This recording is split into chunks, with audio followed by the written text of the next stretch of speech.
All right. Welcome back, everybody, to the Best Self Blueprint. As you all know, the mission of this podcast is to bring on people with the knowledge, insights, and experiences that'll help you pursue the best version of yourself, whatever that means to you. So this next guest is an elite OCR and running coach, published author, and founder of Diaz Human Performance LLC. He's known by many for putting athletes on podiums at the highest level in sports that he coaches, and his no BS coaching style is highly effective for anyone who gets the opportunity to work with him. As someone who has honed in on what it takes to be successful for not only himself, but others, he is sure to have a good amount of gold nuggets for anyone willing to listen. So to officially introduce Richard Diaz, how you doing? I'm doing well. I got a little chicken skin, that intro was pretty powerful. I do my best. I'm sure I just scratched the surface, but do what I feel like I got to really throw down in order to live up to those standards. Well, we'll start with your book. So that was something you said is really a good idea to touch on. So if you could let people know kind of what your book is about and what the most powerful aspects of it are, I think that'd be a perfect place to kick it off. All right. Well, I don't want to wear you out with it, but let me just start with how the concept and the thought process evolved.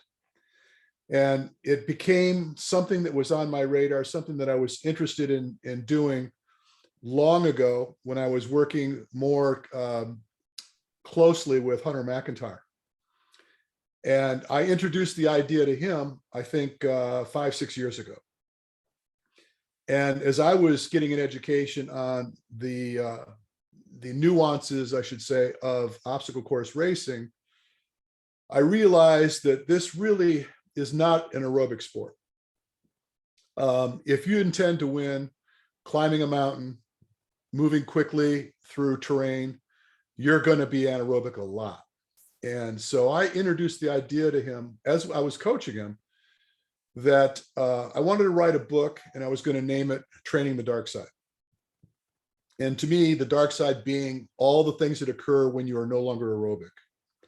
So fatigue sets in, things like this, lactate intolerance, lactic acidosis is a more clinical term for what occurs that is generally the onset of fatigue.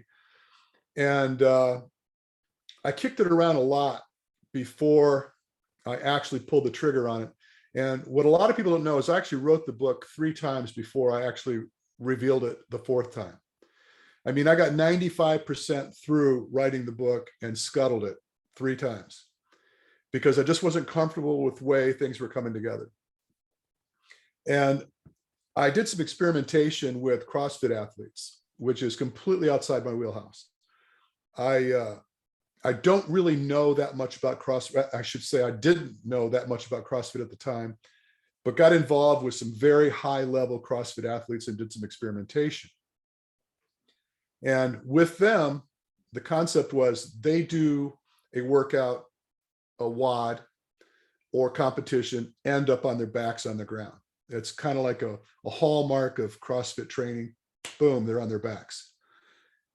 And I thought, well, wouldn't it be cool if you could go through the same workout, deliver the same intensity, and just simply walk away from the workout and get ready for the next one?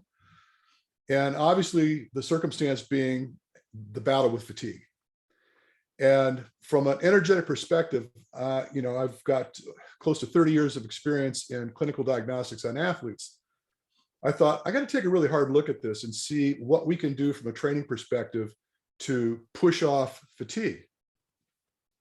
And traditionally, what someone like me might do is do a lot of research, looking into what others had said, what their opinions were about various components of training. And I just concluded that it was a ridiculous thing for me to depend on others to arrive at the conclusions that I was hoping to arrive at, because I have more data regarding fatigue than anybody I've ever met. Having tested thousands, literally thousands of athletes, what I did one day is I just fired up my printer, put a ream of paper in there and started printing reports. Started looking at cause and effect relationship with fatigue on all the athletes that I have tested. And then I segmented it down to healthy athletes, because a lot of times I get somebody that's extremely overweight, somebody that's older, somebody's too young, So I corralled it to people between the ages of 20 and 50 years old, apparently healthy, and started crunching numbers and started looking at the cause and effect relationship with the way they responded to the tests that I put them through. And then from that, I wrote a training program for CrossFit, which turned out to be highly successful. And it was so outside the box from what is traditional. And what it was all about was essentially the cardio component of training was delivered in what I refer to as a flow state. So rather than, just pounding your head against the wall and hoping one day the wall goes away, we would enter in and out of intensity, and progressively introducing more intensity, progressively reducing the amount of recovery, but in more of a flow state and allowing perception to have a bigger role in the process. And we started to find that not only were they able to stand into the workout much longer and much more effectively, they were also stronger. They were actually producing more work. And it's measured in repetitions and load and what have you, and seen in some cases just incredible result. So given that really my intent was not for that space, I wasn't really trying to develop training for CrossFitters. I was really trying to develop a paradigm for endurance athletes. And but that was kind of my approach. I came from the furthest end of the spectrum where the intensity was greatest, and then started to work my way back. And so training the dark side, as it revealed itself after almost 5 years of screwing with it, turned out to be very entertaining. And it's not traditional. So traditional workouts, where an endurance athlete is concerned, generally starts with like a 10-week or some number of weeks base development training. And I've discovered, after all the years that I've been involved in endurance sport, that that's primarily a waste of time. Because once you depart one end of the energy system and make your way into the other end of the energy system, you lose the benefits that were garnered from being, for example, aerobic. And then, let me back up. Let's just say, like, if you spent 8 weeks developing your aerobic system, and then you said, okay, I got it. My base is developed. Now I'm going to go into higher intensity.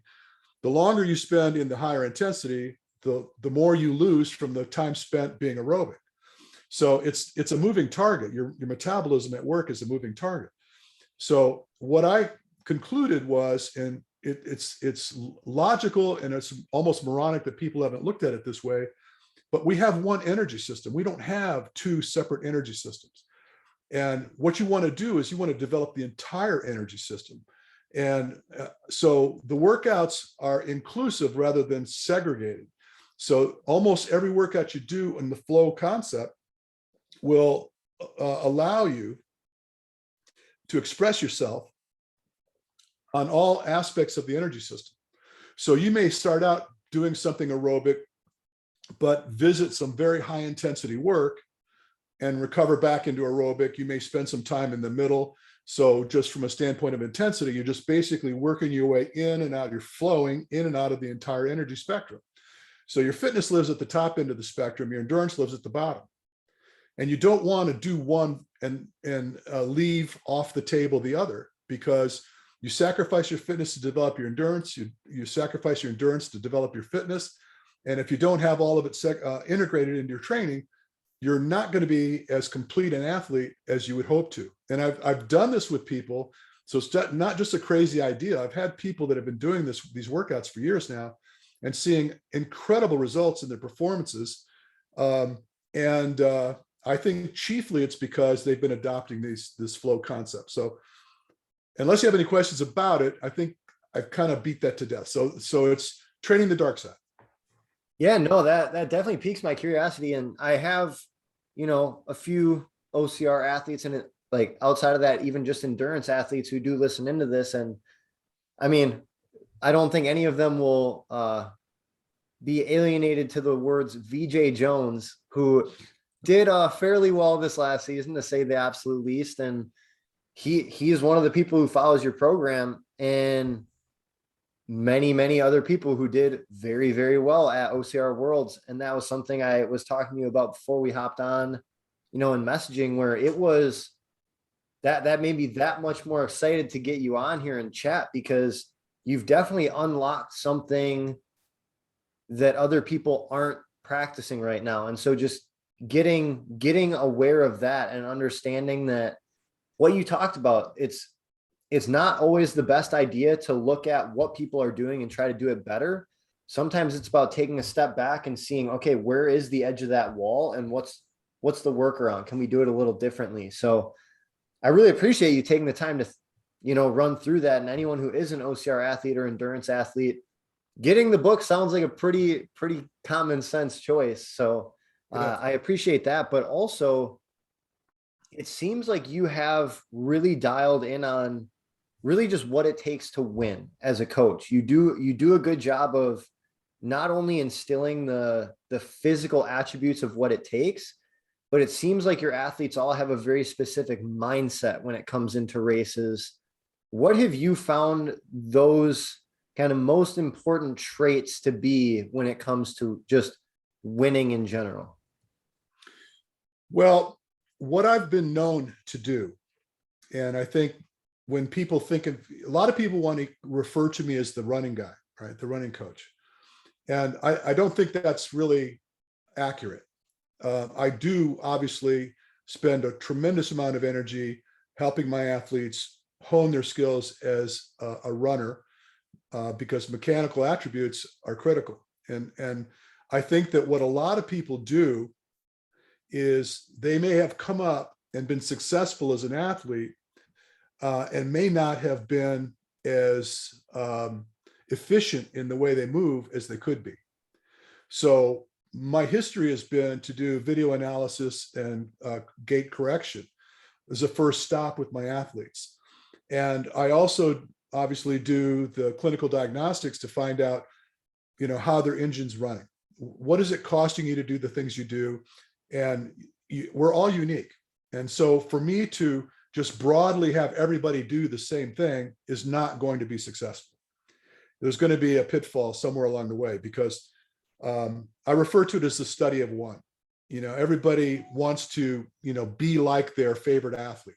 I want to be like VJ Jones. So I'm going to try to do everything VJ Jones does. Well, you may not have the attributes or skill sets that VJ Jones has when he does what he does. And by just increasing the intensity of your efforts to try to keep up with what he's doing may have been exactly what you should not have been doing. So I start with the fundamentals. I want to make sure that you're moving as efficiently as you possibly can. And I don't play when it comes to that. I don't have any negotiation in that regard. Someone will say, well, I kind of run this way and it really works for me. I said, no, it's physics, dude. It's like you are working against your body and you've come to be accustomed to it. And so change is difficult for you, but we're going to make you a better runner because we're going to stop fighting with physics. That's important. And then because I'm looking at the economy of work, what does it cost them to do what they're doing? And then energetically, we start to infuse very specific training modalities to encourage their energy system to be more robust. So for example, a lot of people put a lot of credit on VO2 max. VO2 max will give you an indication of what an athlete is potentially capable of, but it doesn't necessarily ensure that that athlete's going to win. So I've seen athletes that had really high VO2 scores and they're just not performing as well as they could. And then I've seen athletes with lower VO2 scores that can outperform most everyone. And a good example of that would be someone like Hunter McIntyre back in his prime when he was doing OCR. He didn't have the highest VO2 score of the athletes I worked with, but he performed better than most. And because he was more efficient in his approach to doing the work he was doing, and he needed to be because he's a big guy. You have to be economical when you weigh 200 pounds if you hope to win a race that's going to take you 13 miles up and down a mountain. So we work very closely with those key components, efficiency and economy. And then the other thing that a lot of people don't look at, that I try to look at, and I'm getting better, I'm learning as I go, is effectiveness. So there's a lot of times people will waste a lot of energy on things that are not going to pay the bills. And I've made the analogy a couple times with others where my analogy might be like bicep curls. Bicep curls are not going to make you a better runner, just as an analogy. And so if you're spending 20% of your workout time involved in exercises that aren't going to be directly beneficial to the task, you've just wasted 20% of your training opportunities. And so I try to make sure that we're doing the things we need to do, focus on the things we need to do, focus on a developing economy, focusing on efficiency. And then the mindset is important. You kind of talked about beyond just the physicality of it all. I'm an old man, so I have a lot of experience with athletes. And I work with athletes that are, a third my age. I mean, I basically can be the grandfather of a lot of the guys I work with. And so my experience weighs heavy into this because I have a history with competition. I've worked with high-level athletes from a variety of different sports over the past 30 years. And so I know what a winning mindset looks like. And I've had occasion where the thing that people might not even credit right off is the conversations we have prior to a race. How I want a particular athlete to approach a race based on what I know about the competition. And mind you, I don't know everything about all the athletes to race, but I have a pretty good sense of the top flight athletes and the way they approach races historically and what the weaknesses are and what the strengths are. And from that, we'll have a conversation potentially, I'm not going to use any names, as to how we might approach that individual. And it usually comes down to one guy or two guys that you've got to race with, right? So we may have a pre-race conversation about what the approach might look like based on strengths, based on weaknesses. And then from that, we've been very successful. I've done it with a couple, 3, 5 of the athletes I work with. I have some athletes where they may even have their target on their refrigerator door. The guy that they're hoping to beat, girl they're hoping to beat. And we start looking at what the things are that we need to do in order to get in a better place against that particular competition. So I don't know. I don't have all the answers. I have a lot of experience. And so far, it's taken me pretty far. Yeah. I really like that idea of putting a picture of the person on the fridge. I think that's a really good, almost like hunting mentality, more or less, because I do know a couple people, I call them hunters in OCR, who they almost like to start slow so that they have more people to catch and pass. Now, whether or not that's the optimal strategy, my jury's out on that, but it really does, for certain people, it gives them that edge of, if you have someone to chase, it gives you that additional motivation to really amp things up. I'm curious what your perspective is on the term run your own race. So when it comes to, at the end of the day, for especially your athletes, they are competing against other people. Their goal is to beat these other people. Do you have the coaching approach, I guess, with them of run your own race? Like we have a game plan, stick to that game plan, or is it, if the goal is to beat this person, then you need to make sure that you're at the pace where you're ahead of that person? What does that conversation look like? Well, I'm going to go back to the conversation we had earlier about the book. One of the benefits of this flow specific type training is that when you go into an event, you're prepared for just about anything. And so let me give you an example. Let's say that you have a top flight athlete that you're going to compete against, and they decide to drop the hammer right out of the gate. You've got to be able to respond to that. You may not decide that you need to try to, overcome them when they put their surge out of the gate early, but you definitely don't want them out of your sight. You've got to stay within distance. And if you get caught up in it, and you're not prepared, that might be their strategy to take you out. So for example, if I know you're a slow starter, I'm going to get on top of you real quick.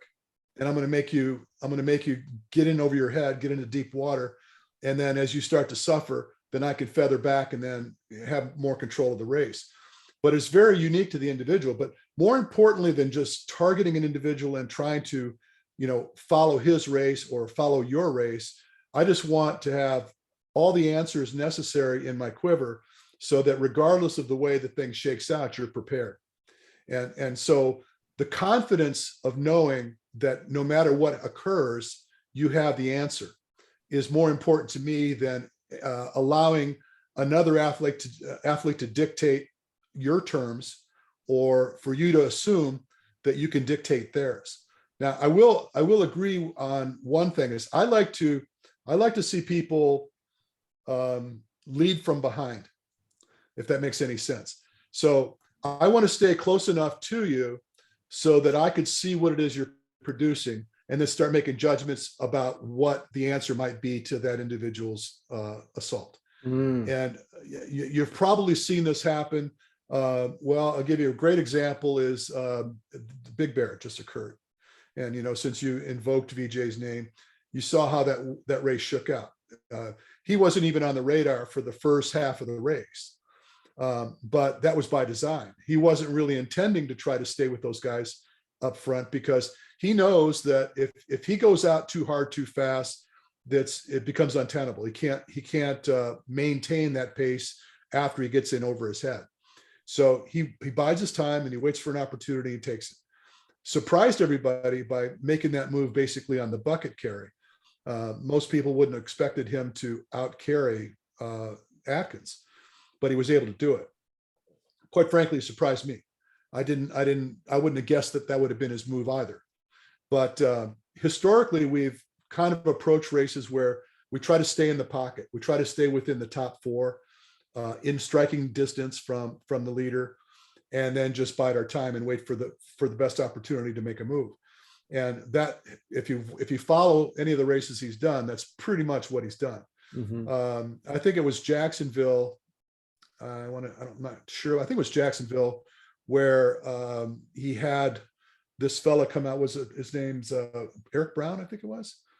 The name escapes me, but the reason it escapes me is because he's not a traditional OCR pro. He was a trail runner. I think he works for Spartan actually. And the guy was fast. And I was watching the race and I'm like, whoa, who is this guy? Because not only was he fast, he was very proficient in the way he was moving, which caught me by surprise. I said, who is this guy? I mean, it caused me to have concern. I said, this guy's fast. This guy's got talent. And I didn't know who he was. And he let out. VJ was on him, but he was working to stay with him. And, the guy didn't have the obstacle proficiency he needed to maintain that lead. And then VJ took over and he won the race. And then he led for the rest of the race. But interestingly enough, it seemed like he did it easily. He didn't seem like he was killing himself to stay ahead of the top guys in the sport in that particular race. And because it was his bread and butter type of course, being relatively flat, he's a tough guy to beat on a short course without a lot of terrain. So I don't know, it's very unique to the individual, unique to the circumstances. But I guess the short answer in my regard is just being prepared for whatever ensues. You're ready to go, and you have answers for pretty much anything they toss at you. And so, again, I talked about the flow state. So in flow, what you do is you really rely heavily on your own perception of effort, rather than the dictum that somebody provided you. So, for example, you being a coach, you might have said, "Okay, here's your workout. You're going to go out for 10 minutes doing this. You're going to go out for 5 minutes after that doing this, and so on and so forth." Well, your body might not work well on that timeline. You might need a little less time. You might need a little more time. You might have the ability to put on a little bit more intensity. You might need a little less recovery. You might need more recovery. But just really getting in tune with the way your body responds to work, you'll start to see that it becomes more favorable. You start to have more agreeance with your body. And the congruence that you created with your body starts to really begin to talk to you over time. And you start to learn. Now, we use the clinical analysis to determine, baselines and figure out where these circumstances reside in respect to energy cost. But for the most part, really allowing yourself, just like I could think of 100 analogies, but a good example would be if you were ever swam in the ocean and there with violent waves, you got to get past those waves, right? And if you just try to smack deadlong into them, they're going to put you back on the beach, right? And this is, again, referring back to what the CrossFitters were doing. They're getting tossed back on the beach. Well, you got to learn how to work your way through the waves and get to the outside so that you can actually get into a rhythm and start to swim, right? Well, training should be like that. You should identify what your pitfalls are and become more in agreement with the way your body responds to work. And that relationship starts to build and you get better and better and better. And that's what flow training is really all about. Yeah, a lot of good stuff right there. And what I want to kind of button this up with is we're talking a lot about optimizing performance, how to really push yourself at the top level. You seem to have found the fine line that is pushing athletes as much as they can be pushed without overtraining, without burnout. A lot of that is data analysis. It sounds like a lot of it is understanding that individual, how their body operates. Do you have a go-to recovery routine for people? Is that also based on the person? How do you approach the rest and recovery side of things? Well, first of all, I don't commonly work physically with athletes. It's just too much to try to get around town, get around the country to physically be involved with the athletes. 99% of the people that I work with, it's done virtually. And so they're providing me with data that I get a chance to look at. I provide a workout, just like you and I are having this conversation right now. Weekly, we have a conversation about the week ahead, the week that's gone by. And I rely pretty heavily on your perception of effort. What did it feel like to go through the workouts I gave you last week? And I'm looking at the data as well. I'm seeing what the cost of work is. I'm seeing what the outcome is, what the performance is looking like. And then I start to develop an opinion about when the breaks need to come in and when they don't. And that's very unique to the individual as well. So I don't have this standard process where I'm going to go 5 days in, 2 days off. It doesn't work like that.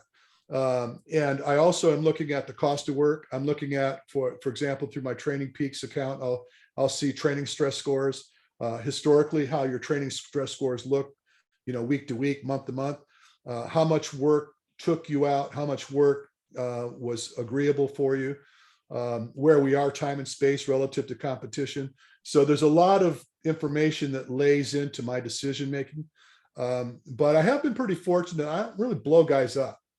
And we don't generally take guys to generally. I try very hard, first of all, never to injure you, right? So that's my first concern is let's be safe. I don't want to put a guy in jeopardy because I threw too much work at him. And we've been very lucky in that regard. We don't hurt guys. They tend to show up at events ready to fight. And so again, it's just experience. I've been doing this a very, very long time, most of the guys that I work with, might be between, mid 20s to on the high end, mid 40s. Right. And within another couple of weeks or so, I'll be 69 years old, so just try to put that into perspective. When I was working with athletes, a lot of these guys were still, pushing their three-wheeler around the backyard. I've been doing this a long while. So it just comes down to that, it's old man experience. Best kind of experience there is. So I really want to talk to you about, because I was perusing through your social media content and I came across a quote. I don't remember who actually said it. You had it on there, but I didn't recognize the name. It says, the best moments in our lives are not the passive, recreative, relaxing times. The best moments usually occur when a person's body or mind is stretched to its limits in a voluntary effort to accomplish something difficult and worthwhile. I want to start by saying I absolutely love that quote. It stuck out to me like a sore thumb. What does that quote mean to you? Like, why does that quote resonate so much with you? Well, first of all, I would love to tell you who was the author of that quote, but it's very difficult to pronounce his name. Yeah. He's a Czechoslovakian And he is basically one of the premier authors of the concept of flow. And not just flow in the regard to training, but in life. And he's done a TEDx. His name is, I'm going to screw it up. I don't have it here. I couldn't, I can't pronounce his name.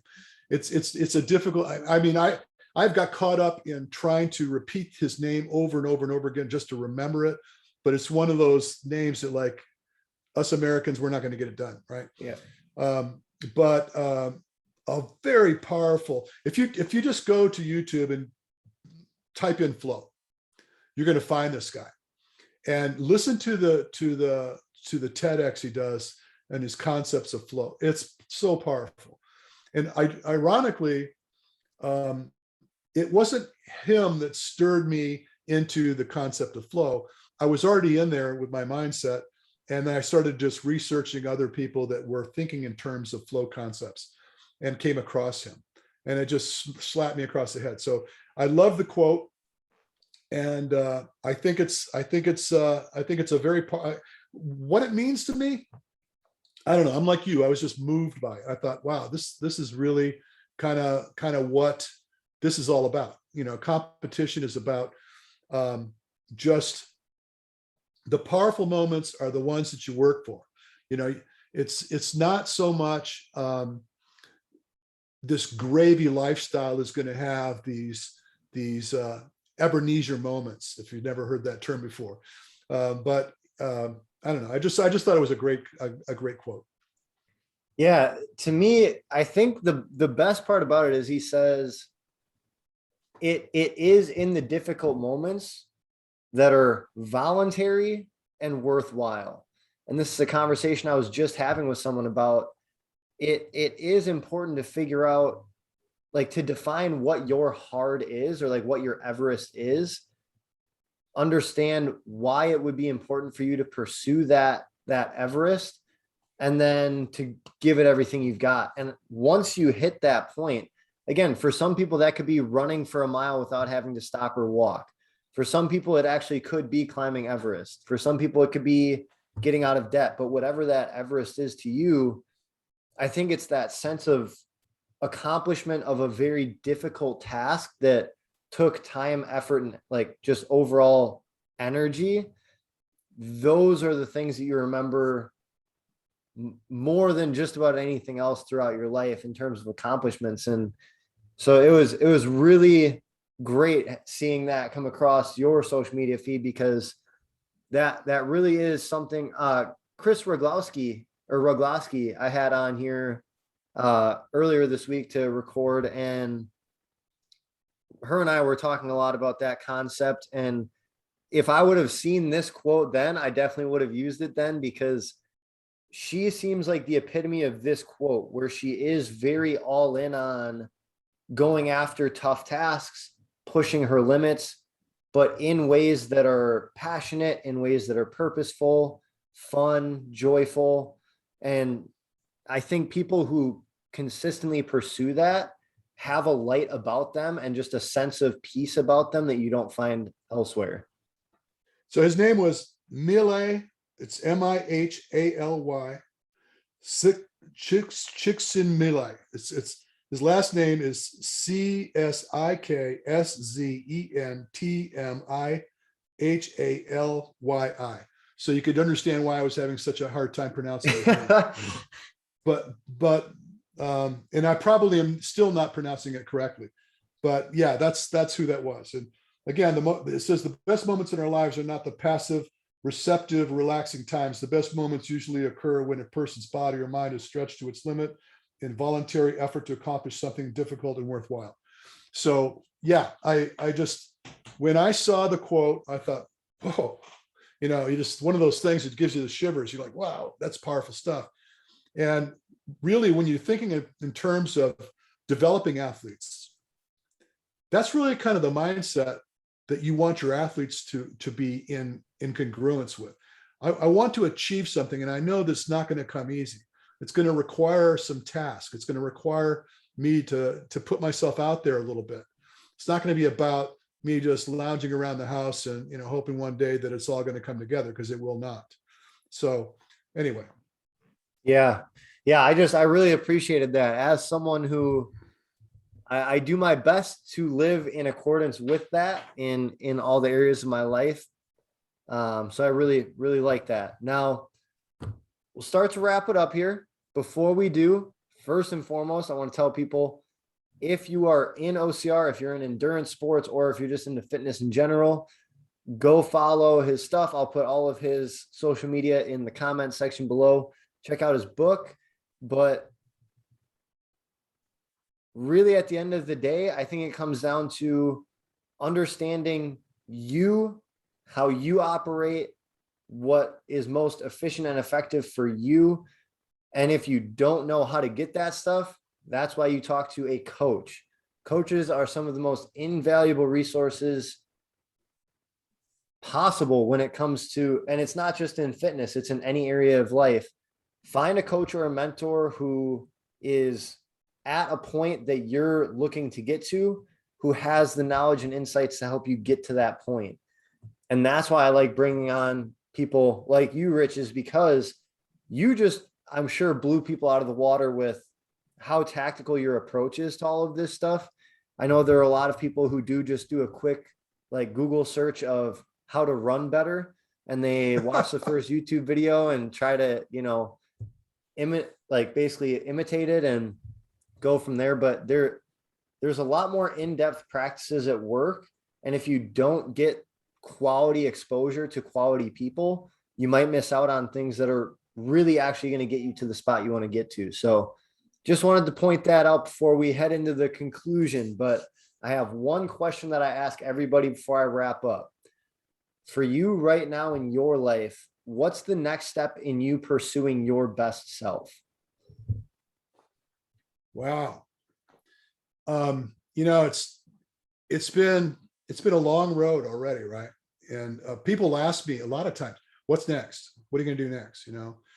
And when I finished that book, it beat me to death. I mean, it was just really a difficult thing to do. I'm pleased with where it ended up. And I didn't think I would ever approach it again, but I really do believe that I will write another book. And when I write a book, for me, that ups my game, because I'm learning. I get really, really vicious about learning as much as I can about the topics I'm going to discuss. And so it helps me to be conscious of my need to improve. I'm moving. I've been living in California for over 30 years. I'm not a native Californian. And my wife and I made the decision, we're moving. We're going to go to Tennessee. That's happening at the end of this month.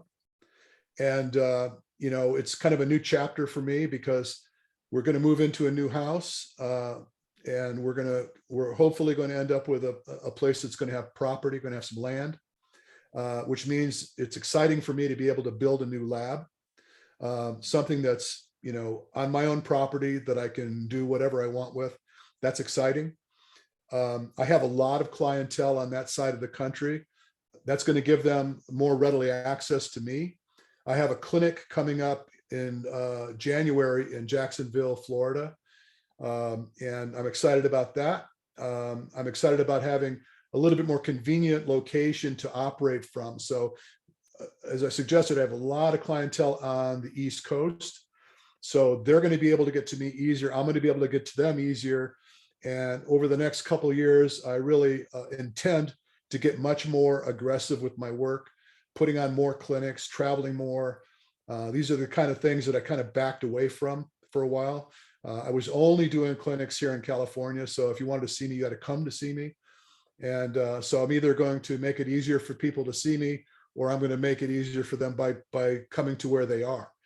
And so I don't know. I mean, like I say, I'm getting old, and it's kind of a scary proposition to get as old as I am and still try to be relevant in the career that I'm in.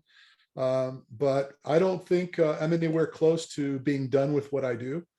And every day is a learning experience for me. So I don't know. I'm just lucky that I'm healthy, and I'm looking forward to what's coming next.